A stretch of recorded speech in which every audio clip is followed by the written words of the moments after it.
Collectorate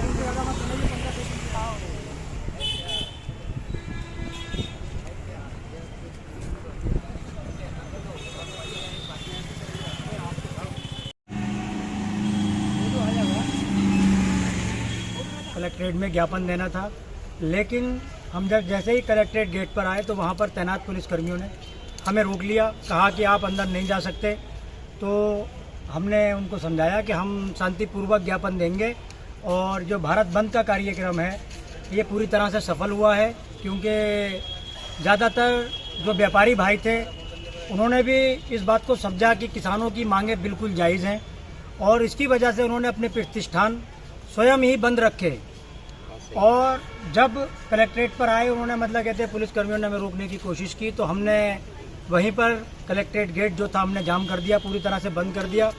तो जो हमारे सिटी मजिस्ट्रेट साहब हैं वो तुरंत हमारे बीच में आए, इंस्पेक्टर सिविल लाइन्स और सिटी मजिस्ट्रेट साहब आए। उन्होंने कहा कि साहब आपकी बात बिल्कुल सही है, तो आप अपना ज्ञापन दीजिए, महामहिम राष्ट्रपति जी को संबोधित ज्ञापन, क्योंकि समस्याएं तो किसानों की बहुत सारी हैं, लेकिन इस समय जो एक किसानों की समस्या नहीं बल्कि आम जन की एक समस्या जो सबसे खतरनाक काम सरकार करने की कोशिश कर रही है, कृषि अध्यादेश 2020 लेकर आई है। तो हमने उसके मांग को लेते हुए ज्ञापन महामहिम राष्ट्रपति जी को संबोधित ज्ञापन सिटी मजिस्ट्रेट साहब को सौंपा था और उसमें मांग यही है कि ये जो कृषि अध्यादेश है इसमें किस तरह से नुकसान होने वाला है। सबसे पहला जो इसमें काम है वो इसमें ये दिया गया है कि किसान अपना माल कहीं भी बेच सकता है। तो किसान को कोई भी कानून ऐसा नहीं था पहले भी, इस कानून के बनने से पहले, कि किसान को अपना माल लेकर कहीं पे बेचने जाने से रोकता हो, लेकिन सरकार ने ये काम किया है कि किसान अपना माल कहीं भी बेच सकता है। तो किसान के नाम पर व्यापारी अपना माल बेच रहे हैं। जैसे कि अभी धानों का सीजन चल रहा है, तो बिहार के अंदर एक धान पैदा होता है कस्तूरी, और वो धान व्यापारी वहाँ पे खरीदेंगे किसान से 500 से 600 रुपये क्विंटल। खरीदने के बाद में फिर सरकार इनके कर्मचारियों की मिली भगत से फर्जी रजिस्ट्रेशन कराए जाएंगे। फर्जी रजिस्ट्रेशन कराने के बाद में कांटे पे उसको 1900-2000 रुपये क्विंटल जो सरकारी रेट है उस रेट पे तोल दिया जाएगा। तो ना तो बिहार के किसान को रेट मिला, ना उत्तर प्रदेश के किसान को रेट मिला। तो ये किसान को बर्बाद करने की साजिश है। और जबकि मोदी जी बार बार कह रहे हैं कि एक देश एक भाव, जब एक देश एक भाव, तो बिहार के किसान का माल किसान बिहार में तुल जाना चाहिए पूरे रेट में उसका, और उत्तर प्रदेश के किसान का उत्तर प्रदेश में तुल जाना चाहिए। जब ऐसा होगा तो किसान को कहीं जाने की ज़रूरत ही नहीं पड़ेगी। दूसरा जो है भंडारण की असीमित छूट दे दी गई है। तो क्या किसान के बस की बात है कि वो भंडारण करेगा किसी भी चीज़ का?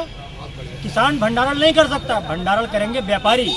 तो जिसका अभी सरकार ने प्याज के भंडारण पर रोक लगाई थी, क्यों लगाई थी? प्याज की कीमतें बढ़ रही थी और बिचौलिए जो उसका भंडारण करके उसको एक तरह से हाईजेक करना चाह रहे थे।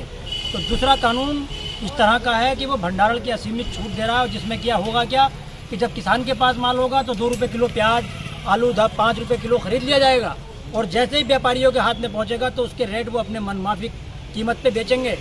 और बेचने के बाद में उपभोक्ता को लेना होगा, क्योंकि सब चीज़ जो है उन्हीं के हाथ में पहुंच जाएगी।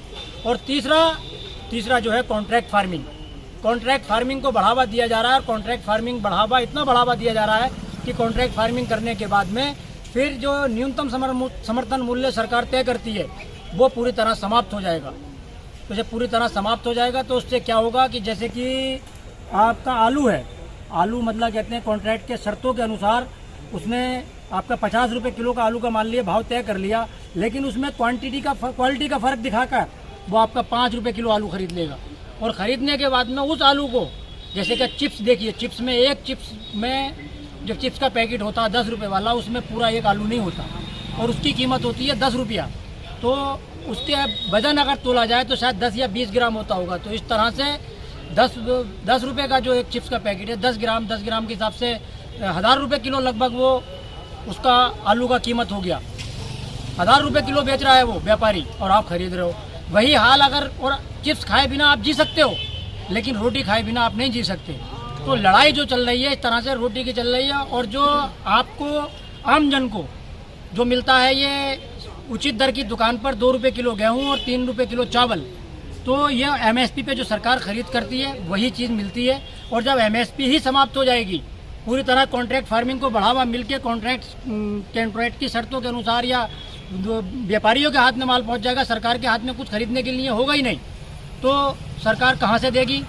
तो समझना यह है कि किसान जो लड़ाई लड़ रहा है ये आम जन की रोटी की लड़ाई लड़ रहा है, ना कि अपने खजाना या अमीर होने के लिए लड़ रहा है।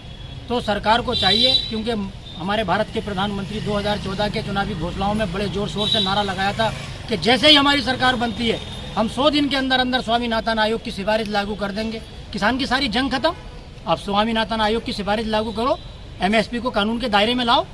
जो न्यूनतम समर्थन मूल्य सरकार तय करती है उससे कम की कीमत पर अगर कोई खरीद करे तो उसको सजा का प्रावधान सरकार कर दे, इससे अच्छी क्या बात है। लेकिन सरकार उद्योगपतियों के हाथों बिक चुकी है। जिस तरह से पहले राजे महाराजे अंग्रेजों के हाथों बिके थे और बिकने के बाद में उन्होंने